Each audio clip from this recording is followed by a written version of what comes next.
who was a man of letters and a philosopher, said to me one day, as if between jest and earnest, "Fancy, since we last met, I have discovered a haunted house in the midst of London." "Really? Haunted? And by what? Ghosts?" "Well, I can't answer that question. All I know is this. 6 weeks ago, my wife and I were in search of a furnished apartment. Passing a quiet street, we saw on the window of one of the houses a bill, "Apartments furnished." The situation suited us. We entered the house, liked the rooms, engaged them by the week, and left them the third day.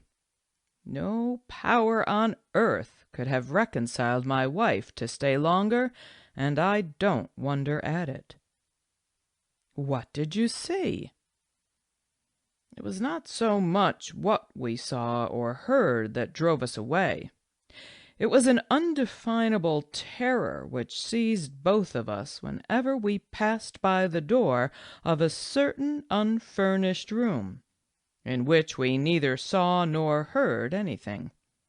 Accordingly, on the fourth morning I summoned the woman who kept the house and attended on us, and told her that the rooms did not quite suit us and we would not stay out our week.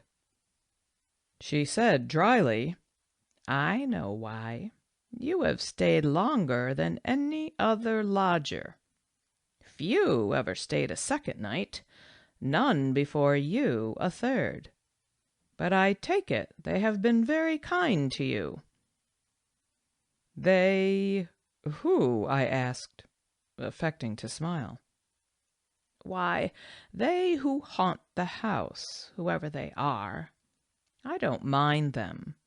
I remember them many years ago when I lived in this house, not as a servant. But I know they will be the death of me some day. I don't care, I'm old, and must die soon anyhow. And then I shall be with them and in this house still." The woman spoke with so dreary a calmness that really it was a sort of awe that prevented my conversing with her further. I paid for my week, and too happy were my wife and I to get off so cheaply. "You excite my curiosity," said I. "Nothing I should like better than to sleep in a haunted house. Pray, give me the address of the one which you left so ignominiously." My friend gave me the address, and when we parted, I walked straight toward the house thus indicated. It is situated on the north side of Oxford Street, in a dull but respectable thoroughfare. I found the house shut up, no bill at the window, and no response to my knock. As I was turning away, a beer boy, collecting pewter pots at the neighboring areas, said to me, "Do you want anyone at that house, sir?" "Yes, I heard it was to be let." "Let? Mr. J. offered mother, who chars for him, £1 a week, just to open and shut the windows, and she would not." "Would not? And why?" "The house is haunted, and the old woman who kept it was found dead in her bed with her eyes wide open. They say the devil strangled her." "Pooh! You speak of Mr. J. Is he the owner of the house?" "Yes."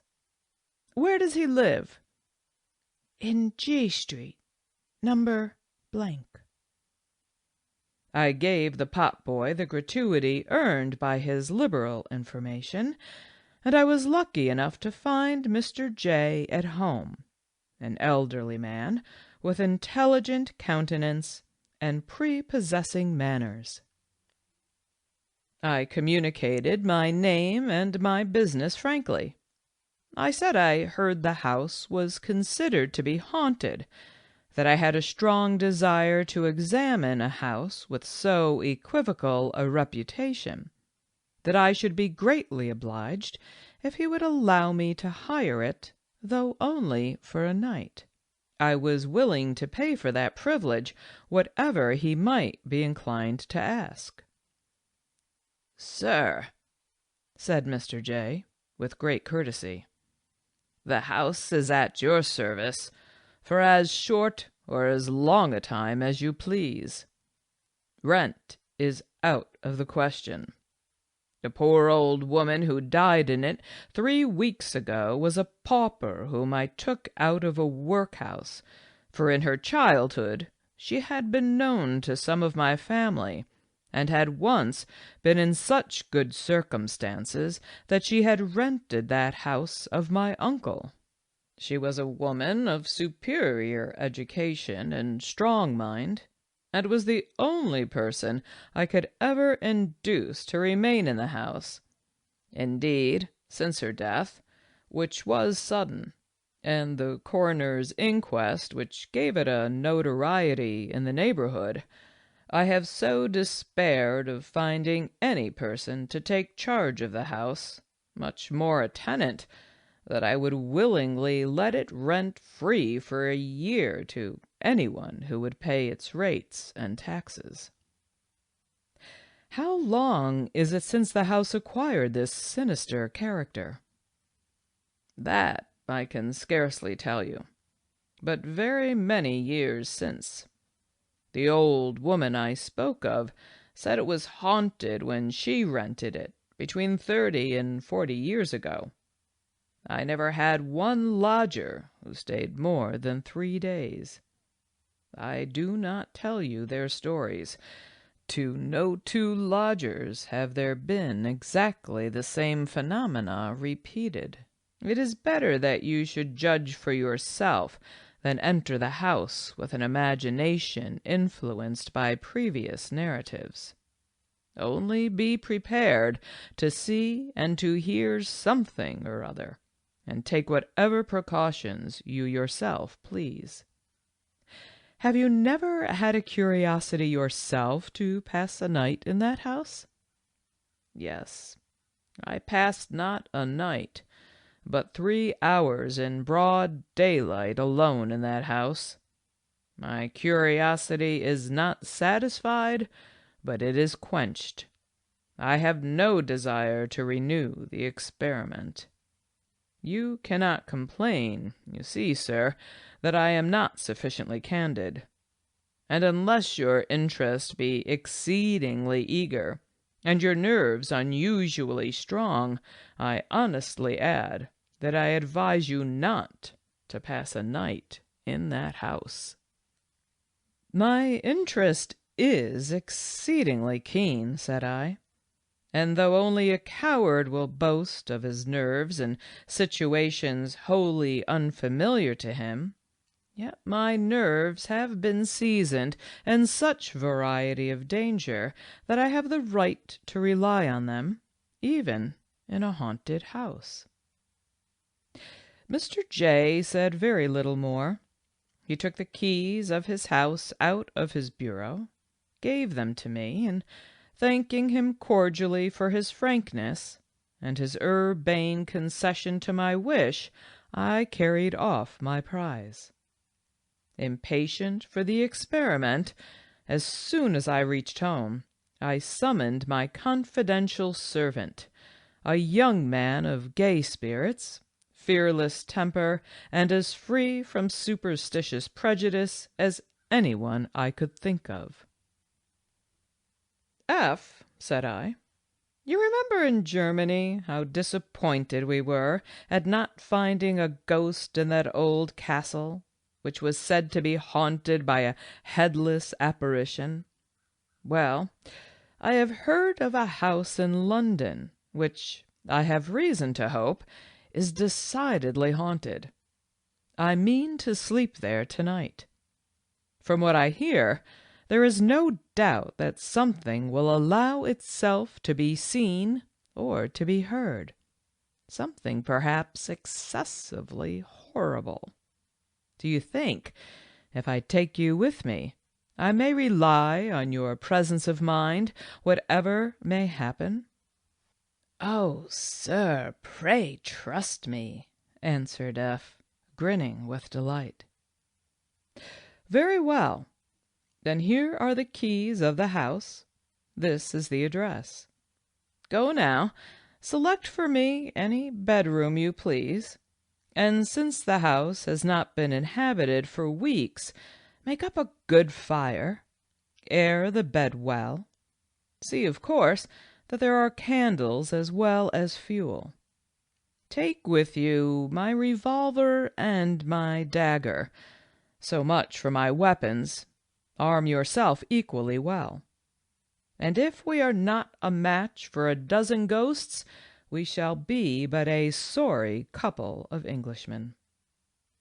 I was engaged for the rest of the day on business so urgent that I had not leisure to think much on the nocturnal adventure to which I had plighted my honor. I dined alone, and very late, and while dining read, as is my habit. I selected one of the volumes of Macaulay's Essays. I thought to myself that I would take the book with me. There was so much of healthfulness in the style and practical life in the subjects that it would serve as an antidote against the influence of superstitious fancy. Accordingly, about 9:30, I put the book into my pocket and strolled leisurely toward the haunted house. I took with me a favorite dog, an exceedingly sharp, bold, and vigilant bull terrier, a dog fond of prowling about strange ghostly corners and passages at night in search of rats, a dog of dogs for a ghost. It was a summer night, but chilly, the sky somewhat gloomy and overcast. Still there was a moon, faint and sickly, but still a moon, and if the clouds permitted after midnight, it would be brighter. I reached the house, knocked, and my servant opened the door with a cheerful smile. "All right, sir, and very comfortable." "Oh," said I, rather disappointed. "Have you not seen or heard anything remarkable?" "Well, sir, I must own I have heard something queer." "What? What?" "The sound of feet pattering behind me, and once or twice small noises like whispers close at my ear, nothing more." "You are not at all frightened?" "I? Not a bit of it, sir." And the man's bold look reassured me on one point, viz., that, happen what might, he would not desert me.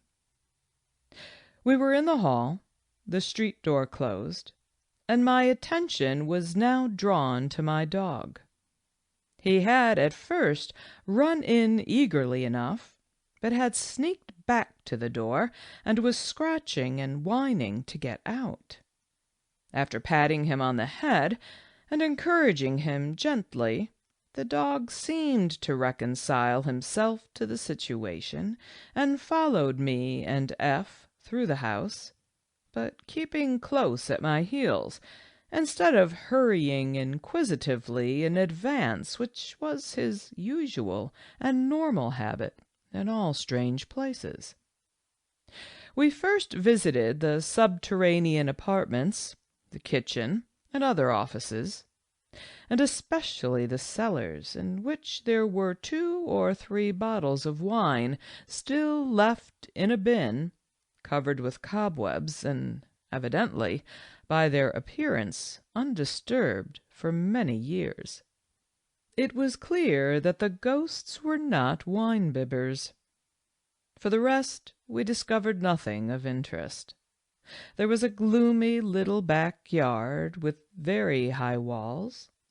The stones of this yard were very damp, and what with the damp, and what with the dust and smoke grime on the pavement, our feet left a slight impression where we passed. And now appeared the first strange phenomenon witnessed by myself in this strange abode. I saw, just before me, the print of a foot suddenly form itself, as it were. I stopped, caught hold of my servant, and pointed to it. In advance of that footprint, as suddenly, dropped another. We both saw it. I advanced quickly to the place. The footprint kept advancing before me, a small footprint, the foot of a child. The impression was too faint thoroughly to distinguish the shape, but it seemed to us both that it was the print of a naked foot. This phenomenon ceased when we arrived at the opposite wall, nor did it repeat itself on returning. We remounted the stairs and entered the rooms on the ground floor, a dining parlor, a small back parlor, and a still smaller third room that had been probably appropriated to a footman, all still as death. We then visited the drawing-rooms, which seemed fresh and new. In the front room I seated myself in an armchair. F placed on the table the candlestick with which he had lighted us. I told him to shut the door. As he turned to do so, a chair opposite to me moved from the wall quickly and noiselessly, and dropped itself about a yard from my own, immediately fronting it. "Why, this is better than the turning-table," said I, with a half-laugh, and as I laughed, my dog put back his head and howled. F, coming back, had not observed the movement of the chair. He employed himself now in stilling the dog. I continued to gaze on the chair, and fancied I saw on it a pale blue, misty outline of a human figure, but an outline so indistinct that I could only distrust my own vision. The dog was now quiet. "Put back that chair opposite to me," said I to F. "Put it back to the wall." F obeyed. "Was that you, sir?" said he, turning abruptly. "I? What?" "Why, something struck me. I felt it sharply on the shoulder, just here." "No," said I, "but we have jugglers present, and though we may not discover their tricks, we shall catch them before they frighten us." We did not stay long in the drawing-rooms. In fact, they felt so damp and so chilly that I was glad to get to the fire upstairs. We locked the doors of the drawing-rooms, a precaution which, I should observe, we had taken with all the rooms we had searched below. The bedroom my servant had selected for me was the best on the floor, a large one with 2 windows fronting the street. The 4-posted bed, which took up no inconsiderable space, was opposite to the fire, which burnt clear and bright. A door in the wall to the left, between the bed and the window, communicated with the room which my servant appropriated to himself. This last was a small room with a sofa-bed, and had no communication with the landing-place. No other door but that which conducted to the bedroom I was to occupy.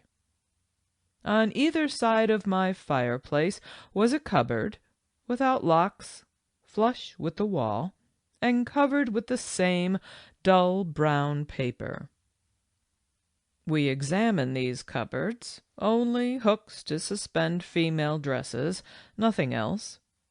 We sounded the walls, evidently solid, the outer walls of the building. Having finished the survey of these apartments, warmed myself a few moments, and lighted my cigar, I then, still accompanied by F., went forth to complete my reconnoitre. In the landing place there was another door. It was closed firmly. "Sir," said my servant in surprise, "I unlocked this door with all the others when I first came.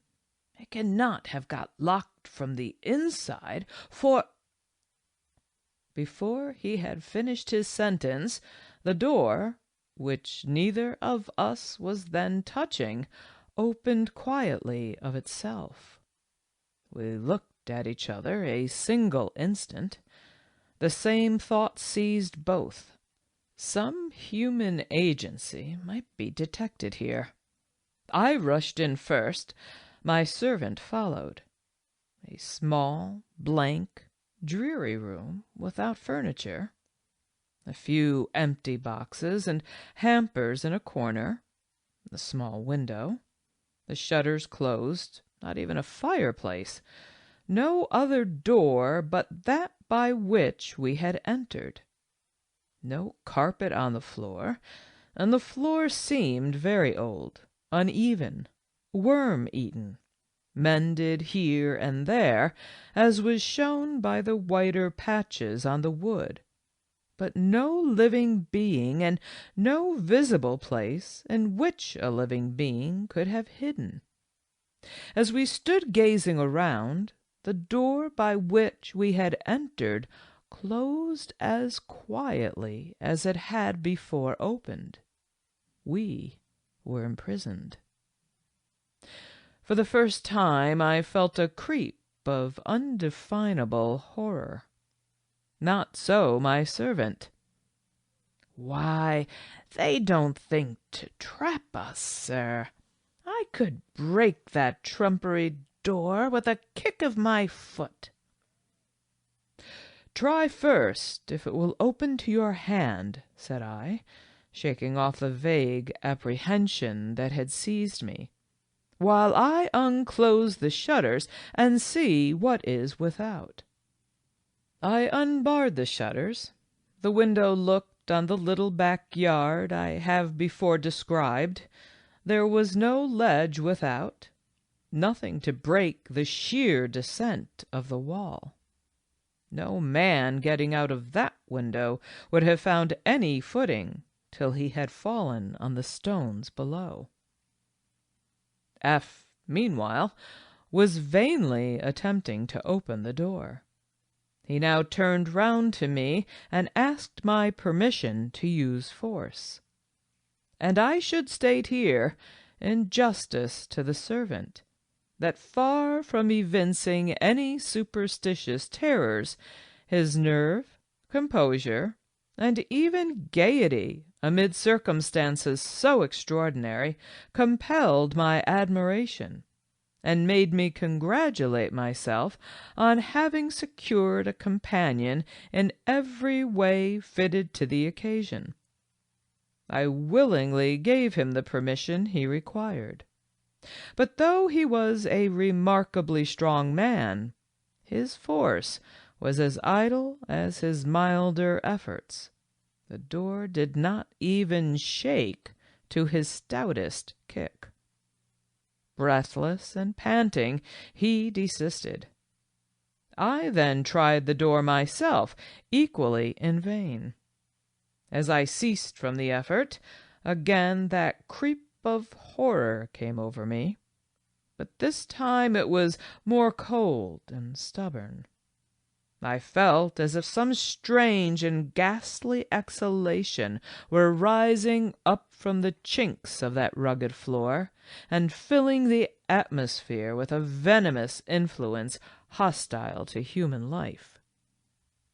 The door now very slowly and quietly opened, as of its own accord. We precipitated ourselves into the landing-place.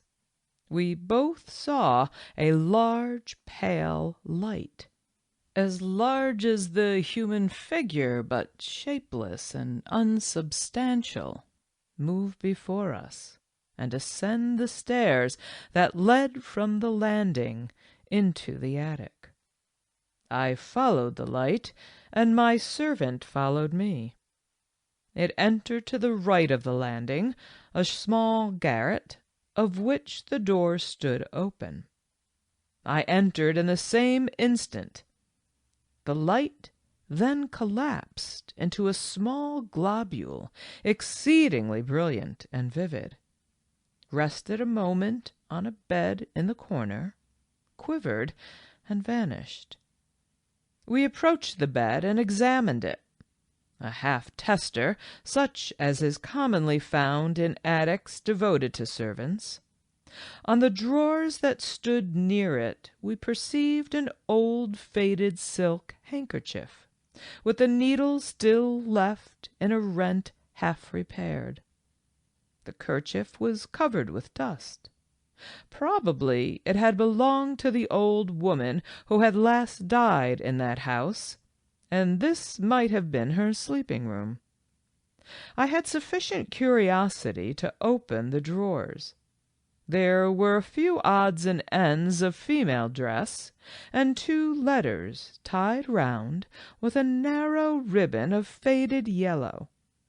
I took the liberty to possess myself of the letters. We found nothing else in the room worth noticing, nor did the light reappear. But we distinctly heard, as we turned to go, a pattering footfall on the floor just before us. We went through the other attics, in all 4, the footfall still preceding us. Nothing to be seen, nothing but the footfall heard. I had the letters in my hand. Just as I was descending the stairs, I distinctly felt my wrist seized, and a faint soft effort made to draw the letters from my clasp. I only held them the more tightly, and the effort ceased. We regained the bedchamber appropriated to myself, and I then remarked that my dog had not followed us when we had left it. He was thrusting himself close to the fire and trembling. I was impatient to examine the letters, and while I read them, my servant opened a little box in which he had deposited the weapons I had ordered him to bring, took them out, placed them on a table close at my bedhead, and he occupied himself in soothing the dog, who, however, seemed to heed him very little. The letters were short. They were dated, the dates exactly 35 years ago. They were evidently from a lover to his mistress, or a husband to some young wife. Not only the terms of expression, but a distinct reference to a former voyage indicated the writer to have been a seafarer. The spelling and handwriting were those of a man imperfectly educated, but still the language itself was forcible. In the expressions of endearment there was a kind of rough, wild love, but here and there were dark, unintelligible hints at some secret not of love, some secret that seemed of crime. "We ought to love each other," was one of the sentences I remember. "For how everyone else would execrate us if all was known." Again, "Don't let anyone be in the same room with you at night. You talk in your sleep." And again, "What's done can't be undone. and I tell you there's nothing against us unless the dead could come to life." Here there was underlined in a better handwriting, a female's, "They do." At the end of the letter, latest in date, the same female hand had written these words: "Lost at sea the 4th of June, the same day as—" I put down the letters and began to muse over their contents. Fearing, however, that the train of thought into which I fell might unsteady my nerves, I fully determined to keep my mind in a fit state to cope with whatever of marvelous the advancing night might bring forth. I roused myself, laid the letters on the table, stirred up the fire, which was still bright and cheering, and opened my volume of Macaulay. I read quietly enough till about 11:30. I then threw myself dressed upon the bed, and told my servant he might retire to his own room, but must keep himself awake. I bade him leave open the door between the 2 rooms. Thus alone, I kept 2 candles burning on the table by my bedhead. I placed my watch beside the weapons, and calmly resumed my Macaulay. Opposite to me the fire burned clear, and on the hearth-rug, seemingly asleep, lay the dog. In about 20 minutes I felt an exceedingly cold air pass by my cheek like a sudden draught. I fancied the door to my right, communicating with the landing-place, must have got open, but no, it was closed. I then turned my glance to my left, and saw the flame of the candles violently swayed as by a wind. At the same moment the watch beside the revolver softly slid from the table. Softly, softly. No visible hand. It was gone. I sprang up, seizing the revolver with one hand, the dagger with the other. I was not willing that my weapons should share the fate of the watch. Thus armed, I looked round the floor. No sign of the watch. 3 slow, loud, distinct knocks were now heard at the bedhead. My servant called out, "Is that you, sir?" "No. Be on your guard."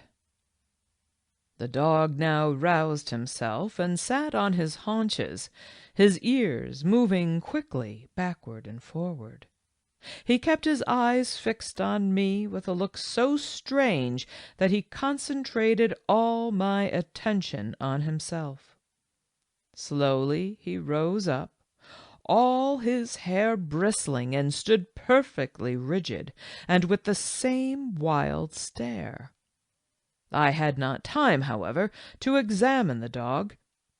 Presently my servant emerged from his room, and if ever I saw horror in the human face, it was then. I should not have recognized him had we met in the street, so altered was his every lineament. He passed me by quickly, saying in a whisper that seemed scarcely to come from his lips, "Run, run, it is after me." He gained the door to the landing, pulled it open, and rushed forth. I followed him into the landing involuntarily, calling him to stop. But without heeding me, he bounded down the stairs, clinging to the balusters, and taking several steps at a time. I heard, where I stood, the street door open, heard it again clap to. I was left alone in the haunted house. End of section 1. The House and the Brain, Part 1.